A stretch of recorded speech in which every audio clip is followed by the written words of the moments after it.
बिस्मिल्लाहिर्रहमानिर्रहीम। अस्सलाम वालेकुम नाज़रीन, मैं वली मुस्फिर प्रोग्राम द फोकस में आपको खुशामदीद कहता हूँ। आज 6 रबीउल सानी है, यकम नवंबर है और मंगल का रोज है। परवरदिगार की बारगाह में दुआ गो भी हूँ और पुरुम्मीद भी हूँ कि पूरी दुनिया में आप जहाँ कहीं भी होंगे सदक़े में मोहम्मद वाले मोहम्मद अलैहिस्सलाम के खैर वाफिस होंगे। नाज़रीन, आपको हमारे इस प्रोग्राम के फॉर्मेट का इल्म है।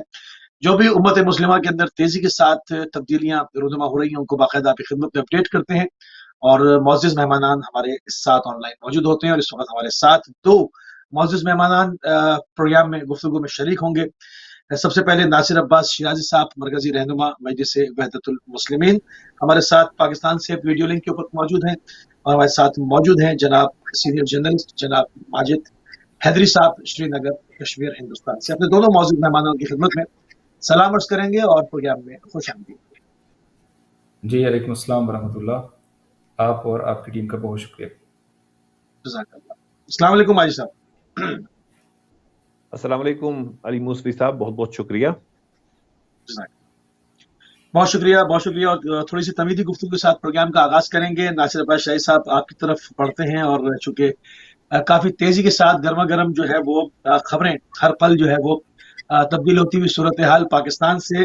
लॉन्ग मार्च अपडेट कीजिए कि किस तरफ जा रहा है और इसके हतमी नताइज क्या होंगे। जी, बिस्मिल्लाहिर्रहमानिर्रहीम। देखें, ये जो पाकिस्तान में इस वक्त लॉन्ग मार्च चल रहा है, इसे पाकिस्तान के जितने साबका लॉन्ग मार्च हैं, कोई महंगाई मार्च के नाम से आया है, कोई डेमोक्रेसी रिस्टोर करने के नाम से आया है, और इसी तरीके से कोई जो है वो पॉलिटिकल अहदाफ को बयान करके आया है। इससे ये एक्सट्रीमली डिफरेंट है और इसलिए कि ये एक नया नैरेटिव और बयानिया लेके चल रहा है।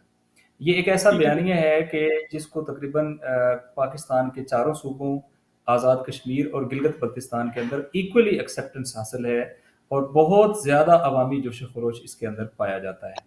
और ये वो पार्टी लीड कर रही है कि जो इस वक्त भी पाकिस्तान के सबसे ज़्यादा सूबों और यानी एंटिटीज़ के अंदर अपनी हुकूमत रखती है, और जो सबसे ज़्यादा बिला शक व शुबा मकबूल जमात है, चूँकि इस वक्त उनके डिथ्रोन होने के बाद पाकिस्तान में तकरीबन 37 इलेक्शन हुए हैं, जिसमें से यानी अपोजिशन हुकूमत में है, लेकिन इस सब के बावजूद 29 इलेक्शन जो है वो उस पार्टी ने विन किए हैं।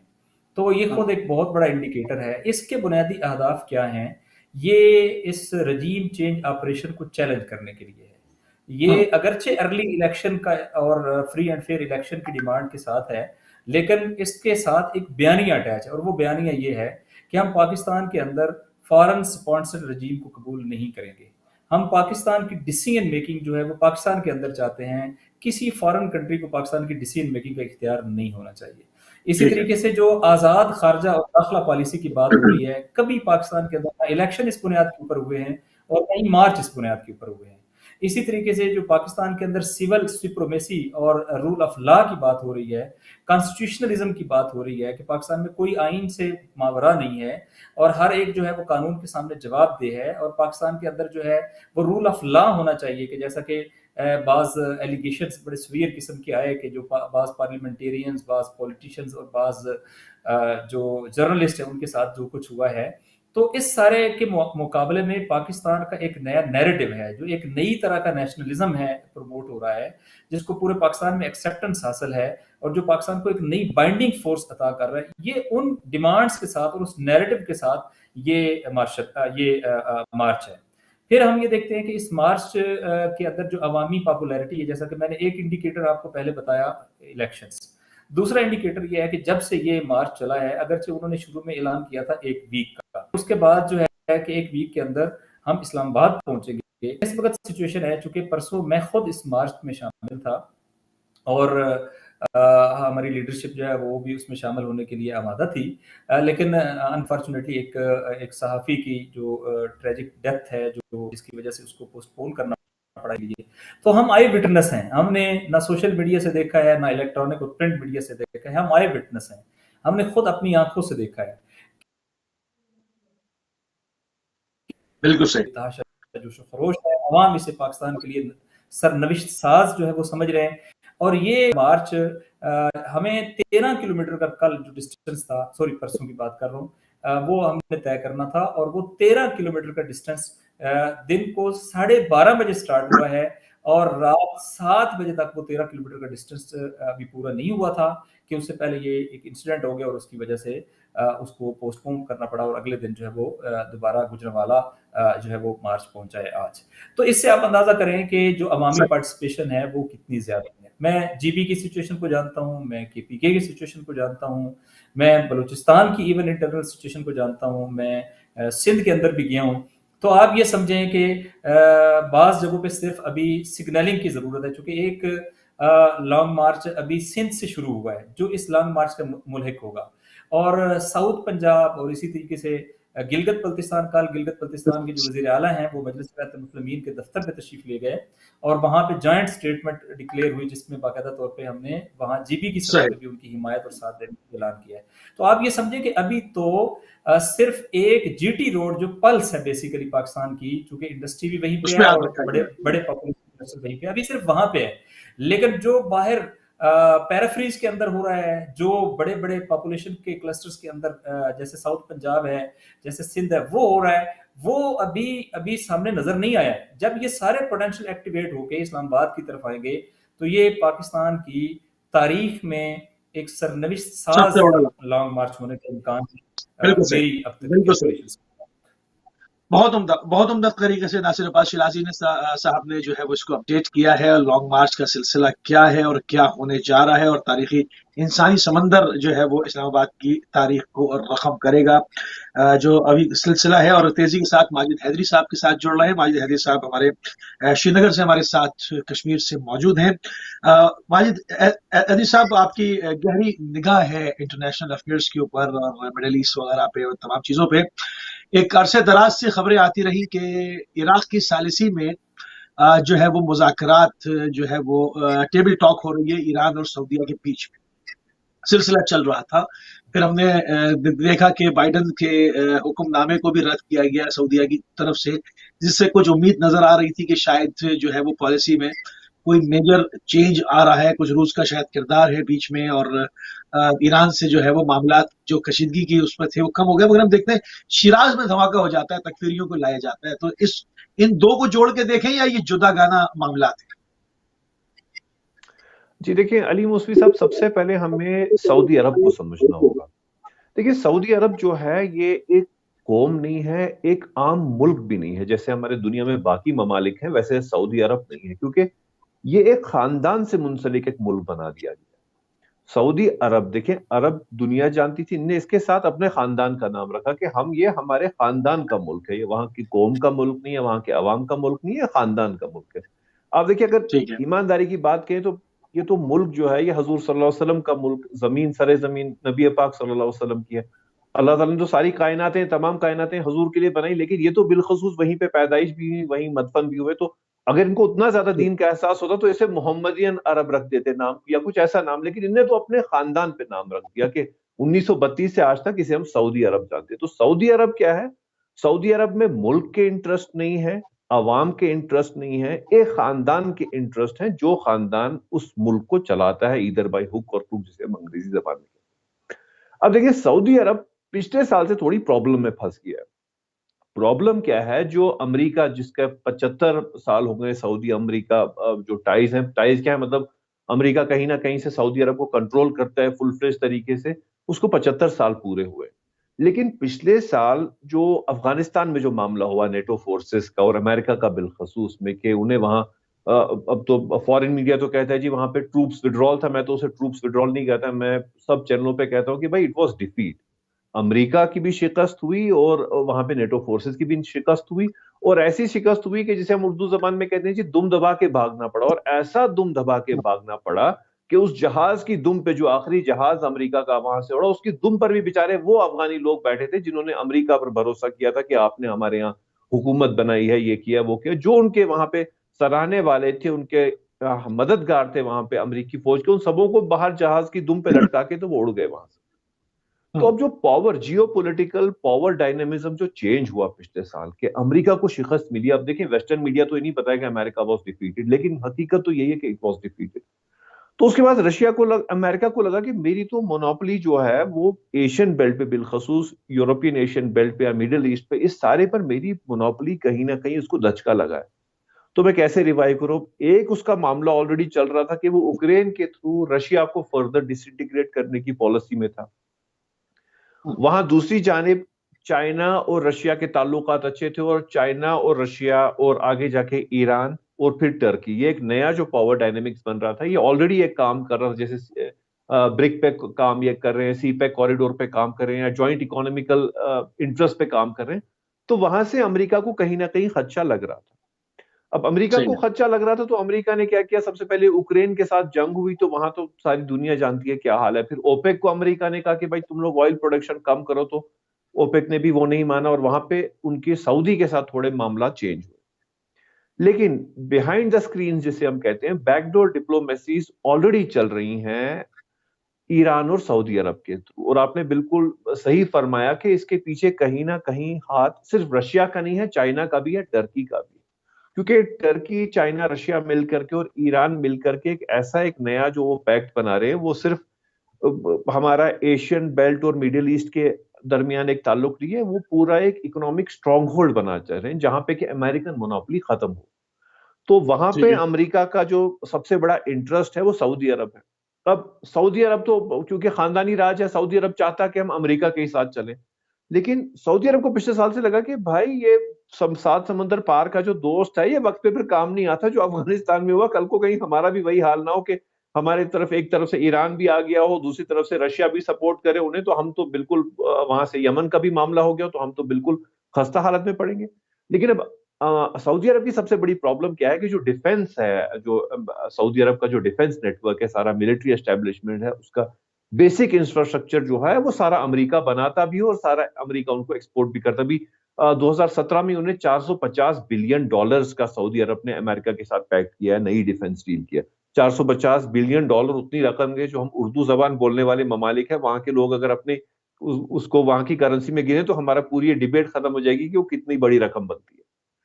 तो सऊदी अरब कहीं ना कहीं अब चाह रहा है कि थोड़ा बहुत मैं अमेरिका से दूर हटूं। लेकिन अब अगर वो अमेरिका से दूर हटता है तो उसने किसके नजदीक जाना है? नहीं, वो तो शिराज पे हमला सऊदी अरब चाह रहा है। शिराज में हमला किसने किया? शिराज में हमला किसने किया? तकफीरियों के बाप तो यही हैं। तकफीरियों को जन्म तो इन्हीं की कोख से दिया गया। अब क्योंकि अब कहीं ना कहीं सऊदी अरब की मजबूरी बन रही है कि उसने ईरान के साथ अच्छे रिलेशंस करने, क्योंकि ईरान एक स्ट्रॉन्ग, इस वक्त बहुत ही बड़ा स्ट्रेटेजिक पार्टनर है इन सबों का। वो रशिया हो, चाइना हो, टर्की हो, पूरा एक अल्लाह का कुछ करना है कि ईरान इस वक्त एक स्ट्रेटेजिक स्ट्रॉन्ग पार्टनर है। तो अमेरिका की पूरी कोशिश है इस वक्त कहीं ना कहीं ईरान को कमजोर करना, और इस तरीके से करना कि जो शक है वो पूरा सऊदी अरब पे जाए।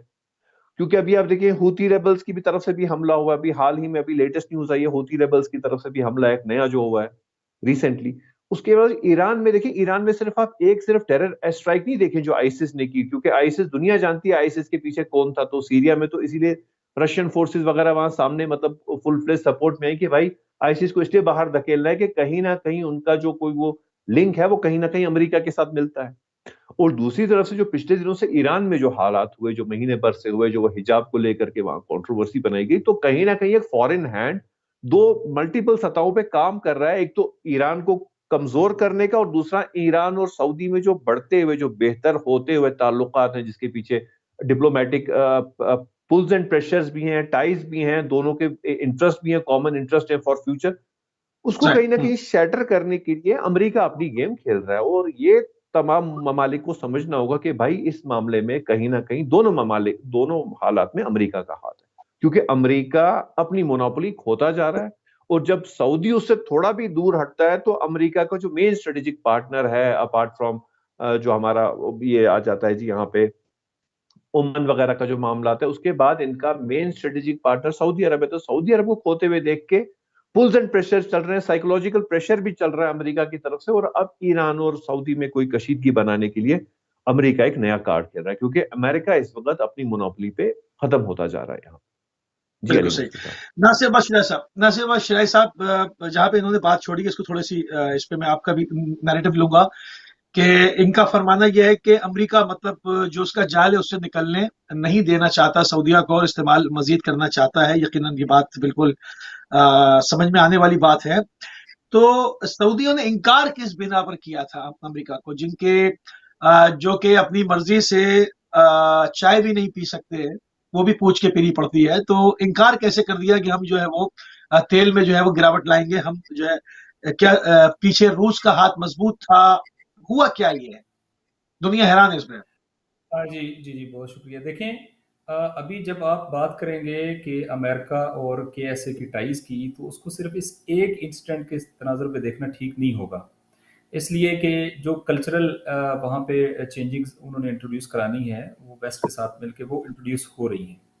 इसी तरीके से जो रिलीजियस बात चीज़ें उन्होंने डिमांड की हुई हैं, वो भी केएसए के अंदर हो रही हैं। अभी हैलोवीन मनाया गया है, उससे पहले आपके इल्म में है कि इसराइलियों को एयर स्पेस जो है वो दे दी गई है, और बहुत सारी दीगर एक्सेसेस जो वेस्ट ने उनसे डिमांड की है अमेरिका ने, वो उनको दिया है। ये एक आइसोलेटेड इंसिडेंट है।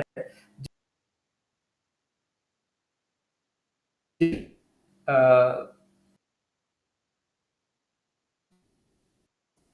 जी शायद साहब आवाज थोड़ी टूट रही है आपकी। डिस्कनेक्ट क्यों हो गया? जी शायद साहब कंटिन्यू कीजिए। जी कंटिन्यू कीजिए, जी, जी। कंटिन्यू कीजिए। हाँ जी, जी। अब उस तनाज़ुर के अंदर जिस चीज़ को मैं देखता हूँ वो ये है कि एक मसला है कि केएसए यमन वार के अंदर ड्रैग हो चुका है। उसका इकोनॉमिकल इस वक़्त क्रंच है, बहुत शदीद बुहरान चल रहा है। उसके बाद चूँकि जंग जो है वो आपको ड्रेन आउट करती है, आपके इकोनॉमिक रिसोर्सेज़ को ड्रेन आउट कर देती है। फिर आपके न्योम सिटी के प्लान्स हैं, फिर आपके जो है वो 2030 विजन है। उस विजन पर अमल करने के लिए अभी सिर्फ वहाँ जैसे एक मकान बनाना हो तो उसकी सबसे पहले बुनियाद रखी जाती है। आप तो बुनियाद भी अभी नहीं रख पाए हैं, आपको वहाँ इन्वेस्टमेंट की ज़रूरत है। फिर रीजन में जीसीसी आपके हाथ से श्रिंक हो रहा है, तो आपको यू नीड इकोनॉमी।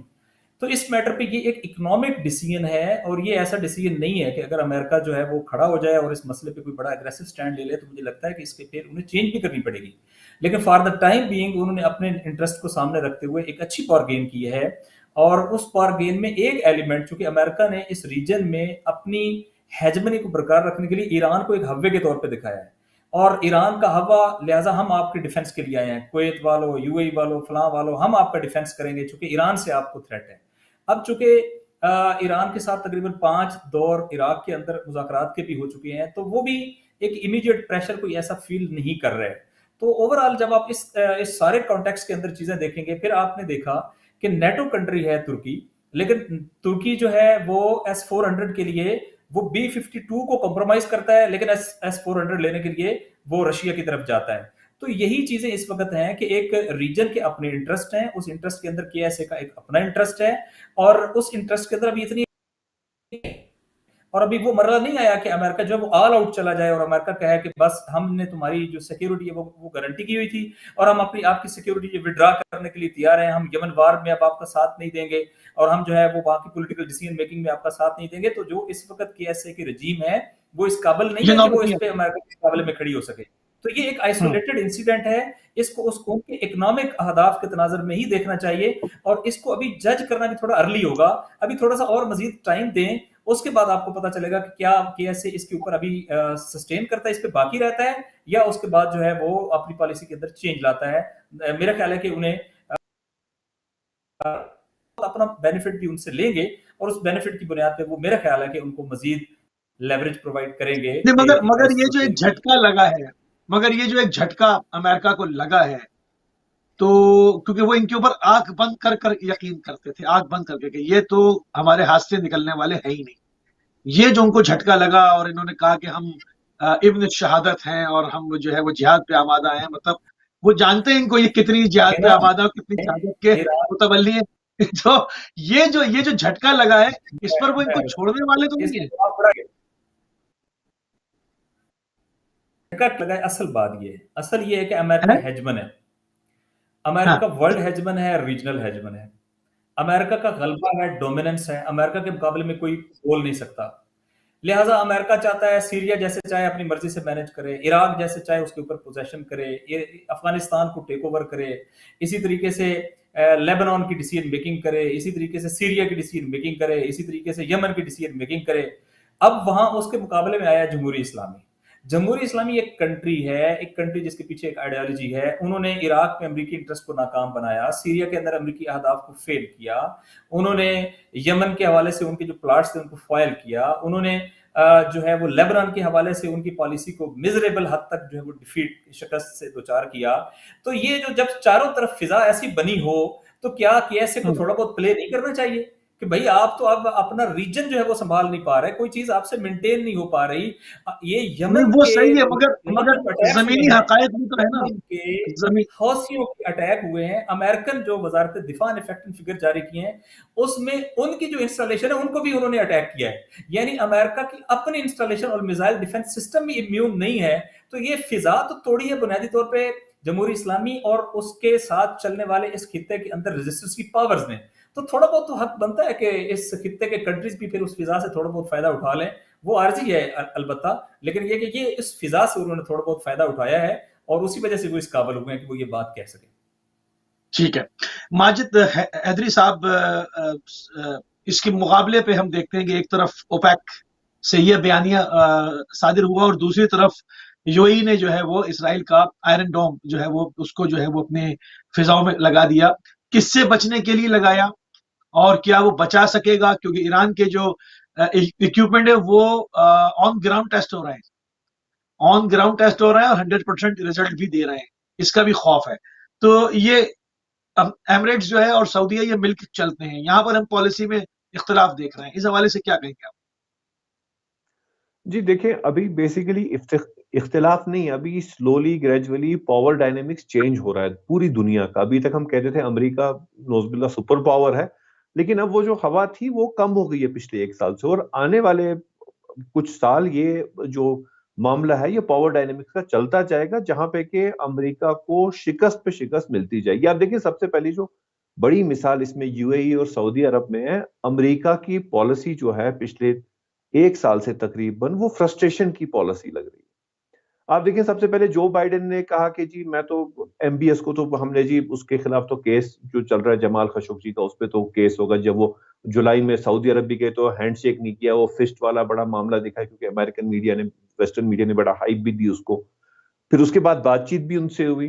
फिर उसके बाद ऐसे हालात हुए जी, उन्होंने कहा जी एक्चुअली जो बाइडेन का जाने का मकसद यही था कि ओपेक पे अपनी मोनोपोली रखे, क्योंकि सऊदी अरब जो है मेन प्रोड्यूसर है उसका ऑयल का, या जो फ्यूल हमारा नेचुरल फ्यूल आता है। लेकिन उसके बाद जो चेंजेस आई, सऊदी अरब क्योंकि इस वक्त थोड़ा सा इसी प्रॉब्लम में है कि यार मैं किसके साथ रहूं, 75 साल जिसके साथ मैं रहा उसके साथ रहना शायद मेरी बेवकूफी थी।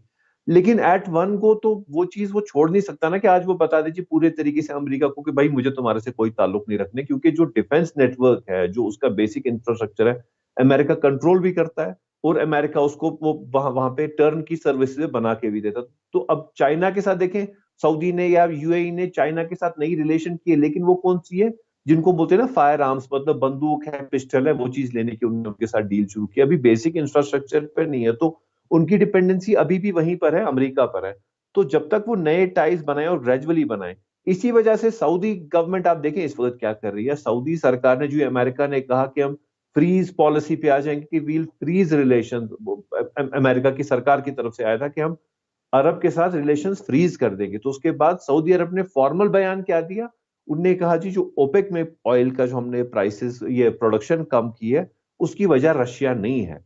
उनने कहा कि हमारा ओपेक के बेसिक इसमें जो हमारे मेंबर्स हैं उसमें ईरान भी है, तो क्या हम कभी ईरान के कहने पर ये कर सकते हैं? और सऊदी ने खुद कहा, अभी हाल ही में 15 दिन पहले का बयान, उन्होंने कहा नहीं, हम किसी के कहने पर नहीं करें, क्योंकि फिर तो ईरान भी था, तो हम क्या कभी ईरान के कहने पे कुछ करेंगे? हम ईरान के कहने पे कभी कुछ नहीं करेंगे।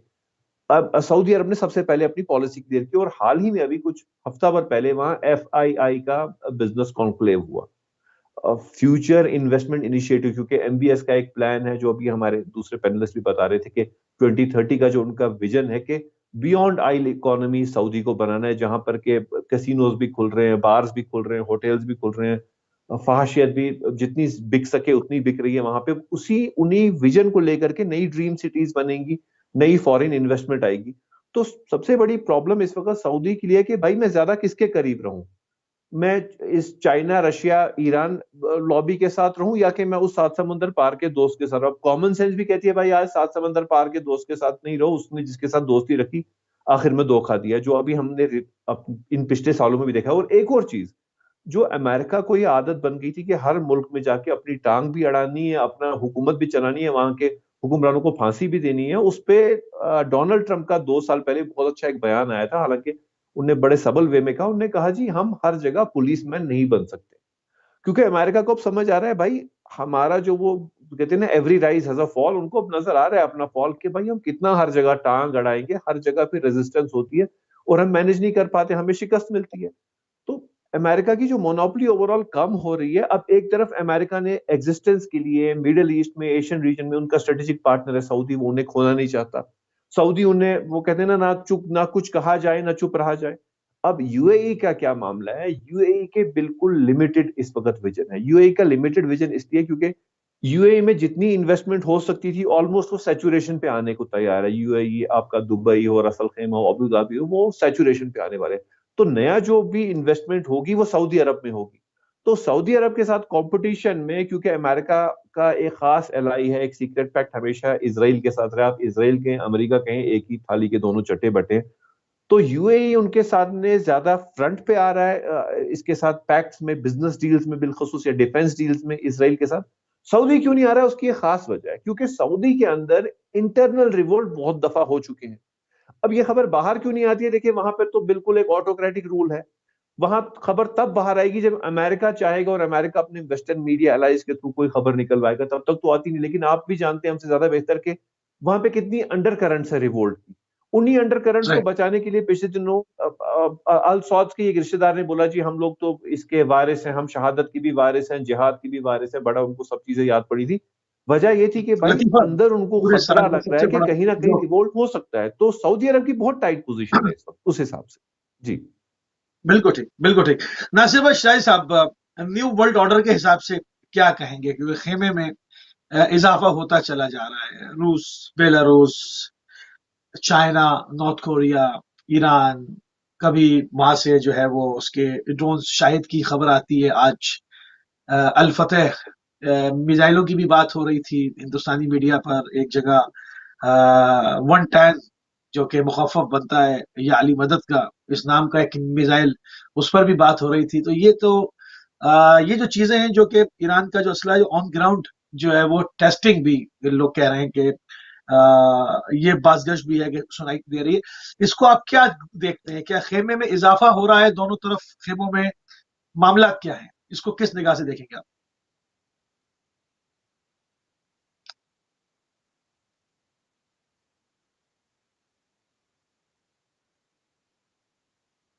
शाह साहब, आवाज नहीं आ रही आपकी।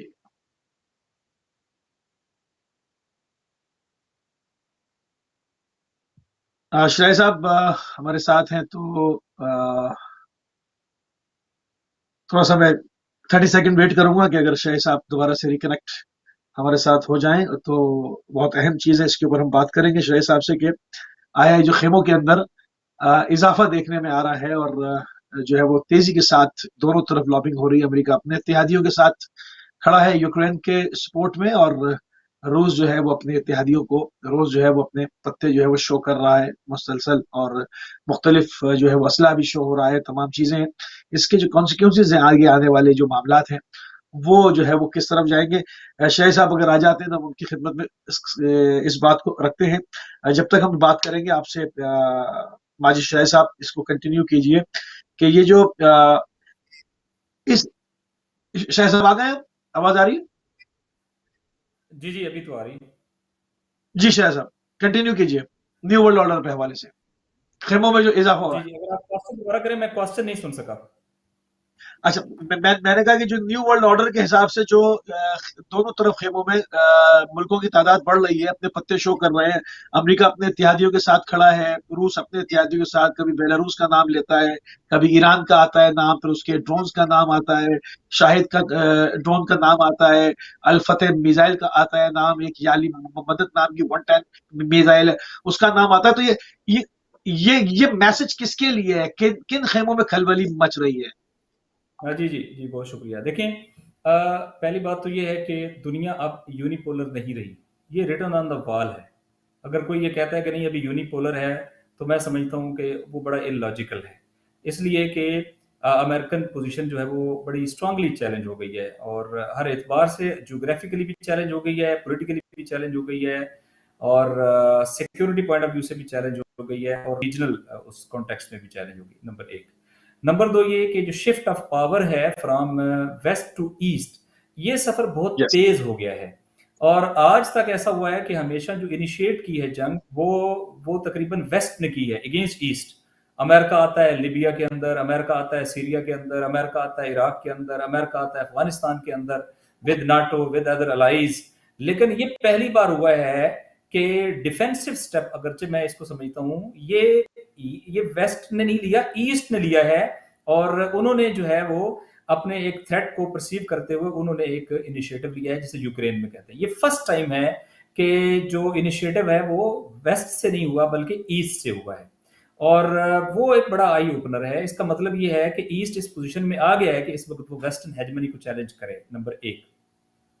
दूसरा ये है कि आपने देखा कि उन्होंने उनकी जो जिन पॉइंट्स को हिट किया है, मसलन नाटो, इसी तरीके से खुद यूरोप, इसी तरीके से जो एनर्जी सिक्योरिटी हमें जिस दुनिया के अंदर कहते हैं, इसी तरह जो फूड सिक्योरिटी, जिसे नॉन ट्रेडिशनल सिक्योरिटी का नाम दिया जाता है, जो असल सिक्योरिटी से बड़ी सिक्योरिटी होती है, तो वो सारी बास्केट्स जो है वो भी शो किए हैं कि वो भी बुनियादी तौर पे ईस्टर्न ब्लॉक के साथ है, वेस्टर्न ब्लॉक के साथ नहीं है।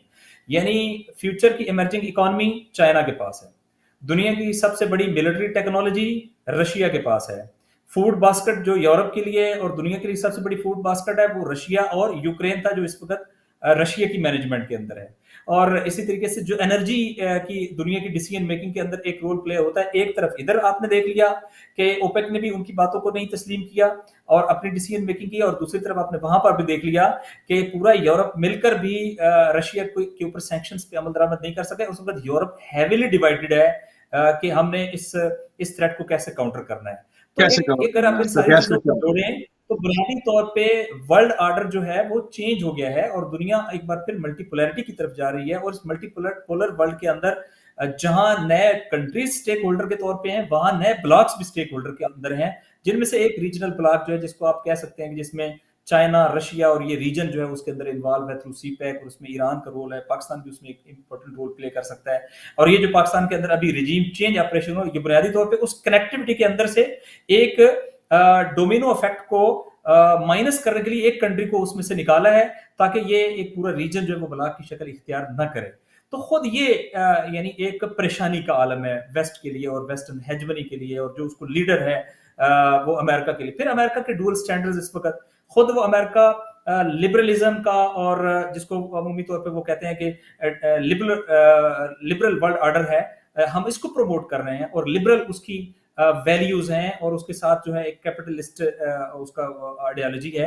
लेकिन ऑन द ग्राउंड जो है वो उन्हें डिक्टेटर्स के साथ चलना पड़ रहा है, ऑन द ग्राउंड उन्होंने बिल्कुल एंटी डेमोक्रेटिक रजीम्स के साथ जो है वो चलना पड़ रहा है। तो वो भी उनकी जो है एक्सपोज हो गई है। इसी तरीके से जो उन्होंने एरियाज डेवलप किए थे, साउथ अमेरिका की आप बात कर लें कि साउथ अमेरिका में ये 5वां छठा कंट्री है कि जो एंटी अमेरिका स्टांस की बुनियाद पे वहां पे हुकूमत चेंज हुई है, जिनमें अभी ताजा जो है वो मेरे ख्याल ब्राजील के अंदर हुई है, और उससे पहले 3-4 कंट्रीज के अंदर जो है वो पहले हुकूमतें तब्दील हो चुकी है। वो सारे एंटी अमेरिकन इंपीरियलिस्ट पॉलिसीज रखने वाले, एंटी अमेरिका पॉलिसी रखने वाले ये कंट्रीज हैं। इसी तरीके से आप देखें मिडिल ईस्ट के अंदर अमेरिका का जो मैंने बयान किया कि इन 5-6 कंट्रीज को आप देखें तो ईरान के असले का जो दबदबा है,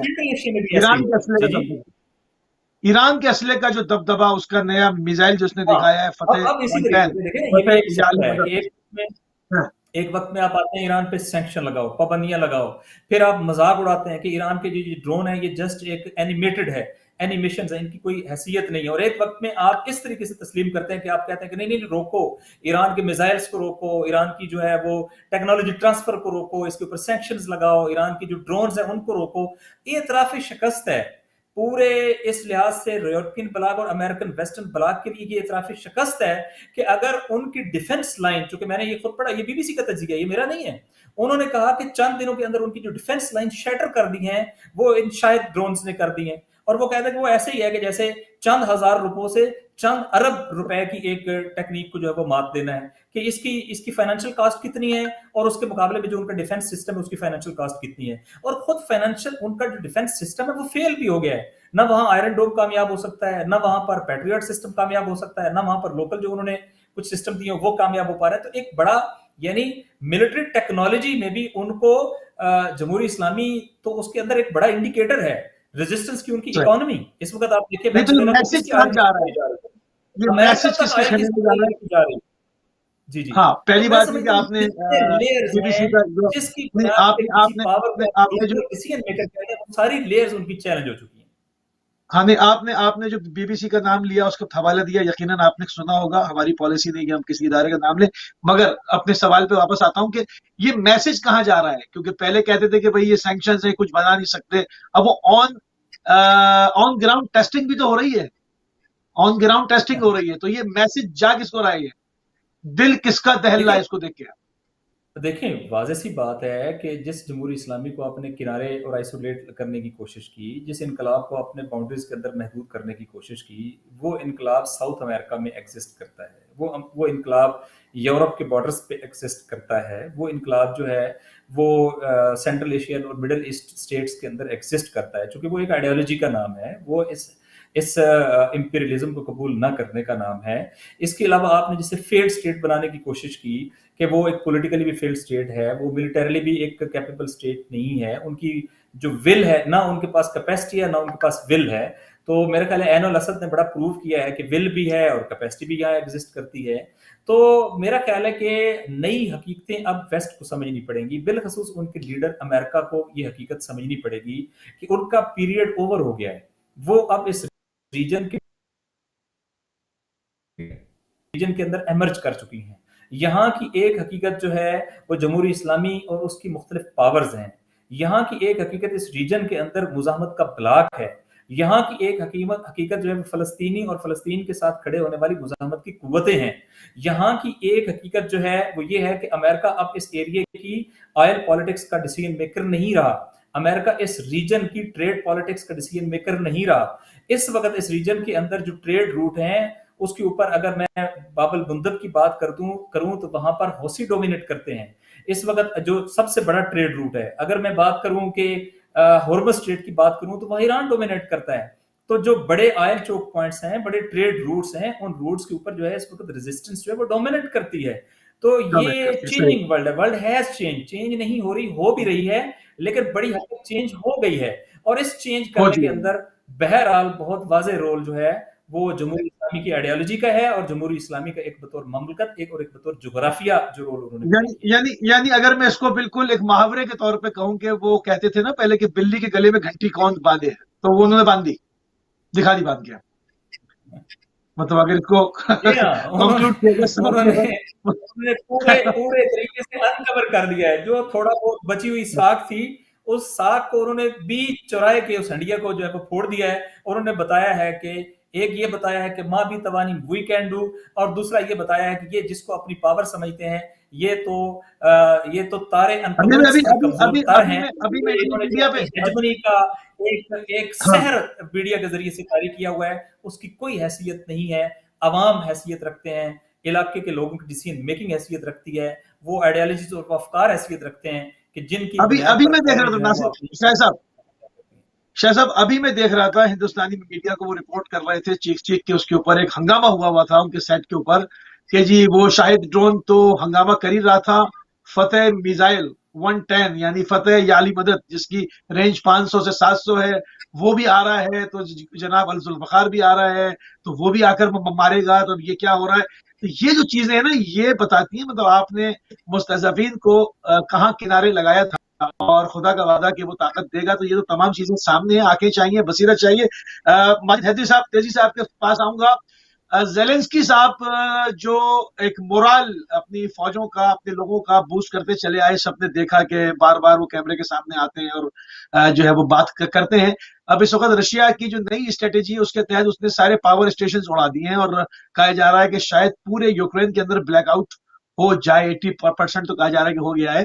तो ना गैस है, ना बिजली है, ना पीने का पानी है, ना इंटरनेट है कि कम्युनिकेट कर सके।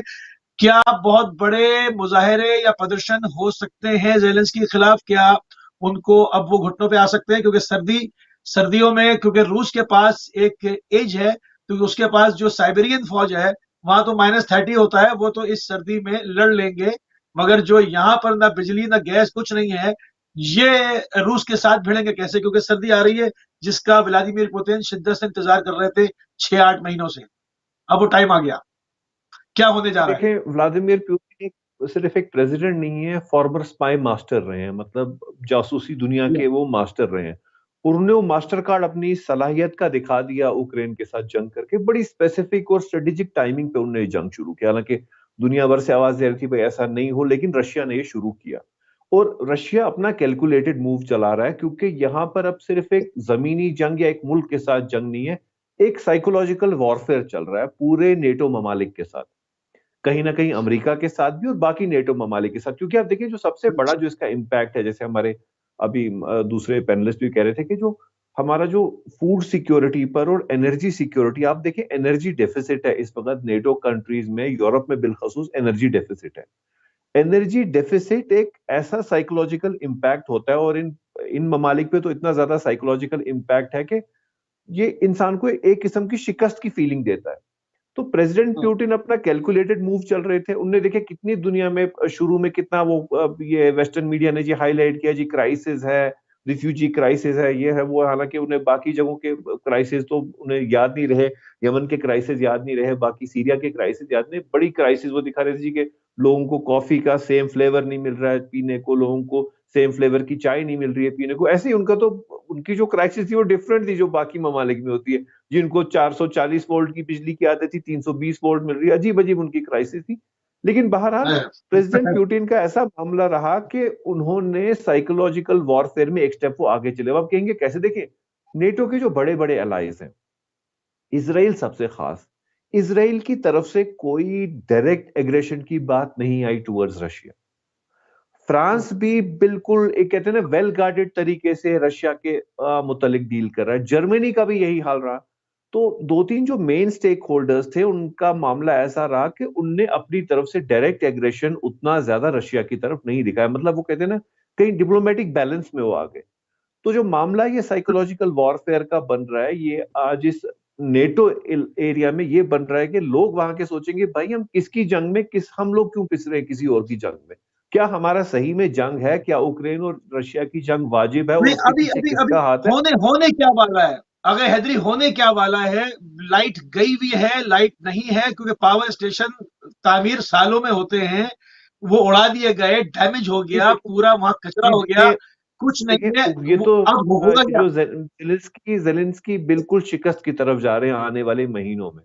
लेकिन क्योंकि प्रेसिडेंट पुतिन वो कहते हैं ना स्लो एंड स्टडी के मामले में वो चल रहे हैं, वो आहिस्ता आहिस्ता इनको, क्योंकि साइकोलॉजिकल इम्पैक्ट देना है ना, डिफीट का साइकोलॉजिकल इम्पैक्ट देना है। उनने military aggression full blown at one time नहीं किया, उतनी एस्केलेशन उन्होंने नहीं दिखाई। वो एस्केलेशन लाडर को बड़ा स्लो चला रहे हैं।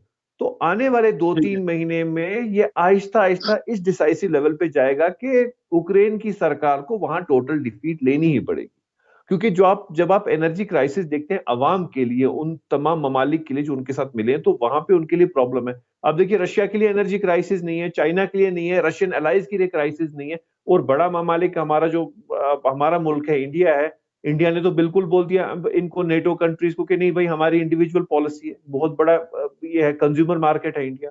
तो कहीं ना कहीं रशिया को एक एज है। आप वेस्टर्न मीडिया देखें, वेस्टर्न मीडिया ब्लो कर रहा है 50,000 चीजें, व्लादिमीर पुतिन को बीमारी भी हो गई, अब बेहोश हो रहे हैं, उनको चक्कर आ रहे हैं, लोग रिवोल्ट कर रहे हैं। भाई हाँ, कहीं ना कहीं आपको ये मानना होगा कि यूक्रेन की डिफीट की तरफ ये जंग जा रही है, क्योंकि साइकोलॉजिकल वॉर। और एक सबसे खास चीज कि वहां पे चेचेनियन फोर्सेस कितने भी कितने प्रेसिडेंट अरसे चल व्लादिमीर सकती है? पुतिन के साथ। कितने अरसे चल तो कहीं ना सकती है कहीं ये ये मामला जंग मजीद? जी, विंटर विंटर सर पे, हार्ट विंटर सर विंटर पे में तो है। चलेगी ही चलेगी। देखिए, और रशियन और फोर्सेस, और रशिया तमाम पावर रशिया तो वो स्टेशन पैदा उड़ ही चुके हैं। सब जीरो कंडीशंस में होती हैं फौजें वहां की। तो उनके लिए तो वो कोई प्रॉब्लम नहीं है। प्रॉब्लम है जो नेटो नहीं के नहीं नहीं हेल्पर्स नहीं नहीं इनके नहीं, लिए आते हैं प्रॉब्लम वहां पे प्रॉब्लम है, यूक्रेन में। प्रॉब्लम है, प्रॉब्लम है। देखिए, अगर सप्लाई चेन टूट जाए, पीछे आपके पास लाइट नहीं है, आपके पास पावर स्टेशन उड़ गए हैं, आपके पास गैस नहीं है, चीजें नहीं है, सप्लाई चेन टूटी भी है, और पैदा हुए हैं इसमें, तो वो साइबेरिया जैसे विंटर में पैदा नहीं हुए हैं। अगर आप ज्योग्राफिया देखें तो रूस का जो है वो वाला पार्ट है, वो बहुत माइनस जाता है। यहाँ पे कुछ उसके मुकाबले में सर्दी होती भी नहीं। ये तो बहुत से बहुत -6, 7, 8 तक जाएगा। वो -30 के आदी हैं। अगर वो फौजें आगे मूव ऑन होती हैं तो क्या करेंगे? देखिए, आपको एक बात समझनी होगी, इसके में रशिया के ही पास एज है। मिलिट्री पॉइंट ऑफ व्यू से रशिया के पास एज है, क्योंकि रशिया के पास जो उनके अलाइज की फोर्सेस हैं, वो सारी कोल्ड वॉर बैटल्स के लिए ज्यादा वेल ट्रेन्ड है। जो यूक्रेन के पास जो फोर्सेस हैं, यूक्रेन के साथ नेटो फोर्सेस हैं, नेटो फोर्सेस का उतना ज्यादा कोल्ड रीजन पे हाथ नहीं है। और हमें एक चीज समझनी है, जो बाइडेन का वहां पे एक दिमाग एक पॉलिटिशियन का है, उनके साथ है, ठीक है, उनका अमेरिकन डीप स्टेट काम कर रहा है, लेकिन यहाँ पर आपके पास स्ट्रेट फॉरवर्ड एक डीप स्टेट का आदमी है, जिसने वेल कैलकुलेटेड मूव के लिए कि मुझे जंग करनी है और मुझे जंग चलानी है और मेरे पे इस पे सैंक्शंस होंगे, ब्ला ब्ला ब्ला होगा, लेकिन कैलकुलेटेड मूव में वो चल रहे हैं। कोई फर्क तो नहीं पड़ा। आप देखिए, शुरू में तो पूरी दुनिया में रिवोल्ट चल रहा था कि अरे भाई, रशिया तो अब यहाँ से भी हार गया, वहां से भी, इनको तो चारों दरवाजे बंद होंगे। लेकिन आगे जाके हुआ क्या, 6 महीने बाद सिचुएशन चेंज हो गई। सो प्रेसिडेंट पुतिन के पास एज है, वो आगे बढ़ रहे हैं इसमें, क्योंकि उनके पास ठीक है, यहाँ पे ग्राउंड फोर्स का भी जो मेन पावर है उनके पास है। ठीक है। नासिर भाई, शाह साहब, आखिरी चंद दकीके मेरे पास, तकरीबन कोई 4 से 5 मिनट है, और मैं चाहूंगा इसके ऊपर थोड़ा सा आपकी भी राय लूं। अगर इसी तरह से चीजें आगे बढ़ती हैं, पावर का जो है वो एक शदीद बहरान जो पैदा हो चुका है, बढ़ता चला जाता है, पीने का पानी नहीं यूक्रेन के अंदर, लाइट नहीं, गैस नहीं, इंटरनेट सर्विसेज मुअत्तल, और आवाम बिलबिला उठती है और ये मामला आगे बढ़ता है, क्या जेलेंस्की साहब आगे क्या करेंगे? उनकी पॉलिसी क्या देखते हैं? वो यूक्रेन में रह पाएंगे, सरेंडर करेंगे, क्या करेंगे वो? क्योंकि अभी तक तो फौजों का बुराई दोस्त कर रहे थे। जेलेंस्की साहब कोई नहीं है, जो बाइडेन साहब है। जेलेंस्की साहब सिर्फ सामने एक पुतला है और कुछ नहीं है वो। ठीक है, ठीक है। नासिर भाई, शाह साहब, ये मेरे ख्याल है हैदरी साहब ने दुरुस्त कहा है, ज़ेलेंस्की कोई डिसीजन मेकर नहीं है, और इस वक्त जो है वो डिसीजन मेकिंग बड़े लेवल पे यूनाइटेड स्टेट ऑफ अमेरिका कर रहा है, और उसके रीजनल अलाइज जो हैं वो उसके साथ इन्वॉल्व हैं। लेकिन प्रैक्टिकली देखें ना, सारी चीज़ें तो फेल हो गई। अगर ये डायलॉग नहीं करेंगे रशिया के साथ और बैठकर उनको बाज़ गारंटीज जो उसने शुरू में डिमांड की थी नहीं मानेंगे, तो इस वक्त का यूक्रेन, मेरा ख्याल है इस वक्त जो उसका इंफ्रास्ट्रक्चर, बिलखसूस उसका जो मिलिट्री ऑपरेट्स इंफ्रास्ट्रक्चर है, 50 साल पीछे जा चुका है। लिहाजा वो कभी अपने कदमों पे खड़ा नहीं हो सकेगा, नंबर एक। नंबर दो, जो रशियन डॉक्ट्राइन है उसमें वो रशियन स्पीकिंग लोगों के हवाले से अपनी रिस्पॉन्सिबिलिटी उनकी कॉन्स्टिट्यूशन के अंदर है, और वो ये समझते हैं कि वो जिस कंट्री के अंदर भी उनकी रिस्पॉन्सिबिलिटी रशिया की है। रशिया वहां थ्रेटन फील करता है जो नेटो के एक्सपेंशनिस्ट अजाइम हैं। रशिया ने उनको बहुत चैलेंज दिया, बहुत मरतबा नेगोशिएट करने के लिए कहा, लेकिन नेगोशिएट करने के लिए तैयार नहीं हुए। अब उन्हें, इनके पास कोई और चारा नहीं है मगर ये कि अगर वो अपनी सोवरेनिटी को भी बचाना चाहते हैं तो नेगोशिएट करना पड़ेगा, बातचीत करनी पड़ेगी, और उसमें यानी वो वो इलाके कि जो 4 रीजन से हाथ यूक्रेन के धोने हिस्से पड़ेंगे। रशिया के पास है। जी जी। हाँ, जो नए 4 रीजन है उनसे भी हाथ धोने पड़ेंगे क्रीमिया के बाद। हाँ, नहीं नहीं नहीं, लुहांस का इलाका है, दीगर इलाके हैं, ये तो सरेंडर करने पड़ेंगे, ये तो अब आप तय समझें, इससे पीछे नहीं हट सकते। जो रेस्ट ऑफ द यूक्रेन है उसके लिए कोई डील कर लें कि उसको एक न्यूट्रल एरिया बना दें, उसको उसको जो है बफर जोन वो कर एक देंगे। बफर जोन बना देते हैं, ताकि वो यूरोप के लिए उसकी एक्सपेंशन पॉलिसी के लिए ना वो इस्तेमाल हो सके, ये गारंटीज प्रोवाइड कर दें। और इसी तरीके से नेटो बास गारंटीज जो रशिया अपने डिफेंस के लिए जरूरी समझता है वो प्रोवाइड कर दें। देखिए, कोई जगह नहीं है, न्यूक्लियर वार की थ्रेट्स चल रही हैं, और इस थ्रेट्स का इमीडिएट अगर किसी को नुकसान है वो यूरोप को है। अमेरिका बहुत बाद में निशाना बनेगा, खुदा ना करे, खुदा ना करे। जस्ट टू अंडरस्टैंड, क्योंकि ये मामला ह्यूमैनिटी का है, किसी मुल्क का नहीं है। यूरोप के सारे कैपिटल्स मैक्सिमम आधे से 1 घंटे की मार के ऊपर है रशियन मिसाइल्स की जद के अंदर, ठीक है। लेकिन अमेरिका स्टिल दूर है, अमेरिका स्टिल जो है वो काफी सारी चीजों में इम्यून है। लिहाजा मैं ये कहना चाहता हूं कि इस वक्त सबसे बड़ी जिम्मेदारी यूरोप की है कि यूरोप अमेरिकन पूडल न बने, बल्कि इंडिपेंडेंट फॉरेन पॉलिसी इख्तियार करते हुए अमेरिकन स्फीयर ऑफ इन्फ्लुएंस से बाहर निकल के अपने रीजनल मैटर्स को रशिया के साथ बैठकर, टेबल के ऊपर बैठकर रिजॉल्व करे। और वो सबसे ज्यादा बेहतर पोजीशन में है कि यूक्रेन को भी ये बावर कराएं कि इस पोजीशन के अंदर मजीद जंग कंटिन्यू करना हमारे लिए फिजिबल नहीं है। इनके पास कोई ऑप्शन नहीं है। ये जंग, ये जो ब्लीड हो रहा है, ये पूरा यूरोप ब्लीड हो रहा है। लोग समझते हैं यूक्रेन ब्लीड हो रहा है, लोग समझते हैं रशिया ब्लीड हो रहा है। रशियन इकोनॉमी ग्रो की है, रशिया का रूबल जो है वो ग्रो किया है, रशिया ने अल्टरनेटिव अपनी इकोनॉमी को डेवलप किया है। उन्होंने जो जो कंपनीज वहां से गई थी, उन्होंने उन कंपनीज की जगह पर अपनी लोकल कंपनीज को एक्सेस प्रोवाइड कर दिया है। रशिया ने अपना इकोनॉमिक सिस्टम लॉन्च करना स्टार्ट कर दिया है। रशिया ने जो है वो डॉलर को एक बड़े जर्क से और बड़े झटके से दो चार अभी तो चाइना का डिपो नहीं खुला, अभी तो चाइना का डिपो नहीं खुला दी है। एग्जैक्टली, चाइना साथ खड़ा है। और ये जो आपने मिसाल दी है, यूरोप के लिए अपने अवाम इंपॉर्टेंट है। उसके अवाम जो हैं वो किस जुर्म की सजा भुगतेंगे कि उनके पास एनर्जी ना हो, उनके पास इस सर्दियों के मौसम के अंदर जो है वो खुद एक इक्तिसादी मुश्किल के अंदर हो। रेट्स जो बढ़ गए हैं 3 से 4 गुना, मसलन एनर्जी के जो रेट्स बढ़े हैं, तो यूरोप का इसको अफोर्ड नहीं कर सकता। यूरोपियन इंटरेस्ट में है कि डायलॉग करें, बातचीत करें, रशिया को गारंटीज दें, उसके साथ बैठकर जो है वो एक रीजनल वो बनाएं और अमेरिका की पॉलिसीज के मुताबिक प्ले न करें, वरना विक्टिम यूरोप ने होना है और प्ले अमेरिका ने करना है। आखिरी जुमला हैदरी साहब, सिर्फ 30 सेकंड, ये सब हो पाएगा? अमेरिका होने देगा? 30 सेकंड।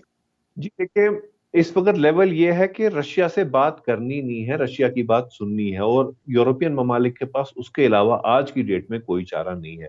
ये मुझे लगता है इसका सिंपल खुलासा यही होगा कि अगर अमन हम चाहते हैं तो रशिया की बात आपने सुननी है। रशिया कोई बात सुनने को तैयार नहीं है। ठीक है, बहुत शुक्रगुजार हैं अपने दोनों मेहमान गिरामी के, जनाब नासिर अब्बास शिराजी, मुकामी मरकजी रहनुमा मजलिस वहदतुल मुस्लिमीन, और जनाब माजिद शाह साहब, सीनियर जर्नलिस्ट श्रीनगर से हमारे साथ शामिल हुए। हम इंतहाई मशकूर हैं और ममनून हैं अपने दोनों मेहमान गिरामी के। नाज़रीन, जो कुछ हमारे अतराफ में और खुसूसन जो है वो हमारे यूरोप के अंदर और इस्लामिक दुनिया से रिलेटेड जो भी सारे मामला हैं, जो एक न्यू वर्ल्ड ऑर्डर की बात हो रही है, उसके अंदर दो खेमे हमें वाज़े तौर पर नजर आ रहे हैं। उसके अंदर जो भी एक्टिविटीज हो रही हैं, हमने पूरी कोशिश की अपने वक्त में रहते हुए उनको आपकी खिदमत में अपडेट किया जा सके, और जो चीजें रह गई हैं इंशाअल्लाह उसकी मजीद अपडेट जो है आने वाले अय्याम में आपकी खिदमत में पेश की जाएगी। जब तक मुझे इजाजत दीजिए, हमारी और आपकी अगली मुलाकात कल यूके टाइम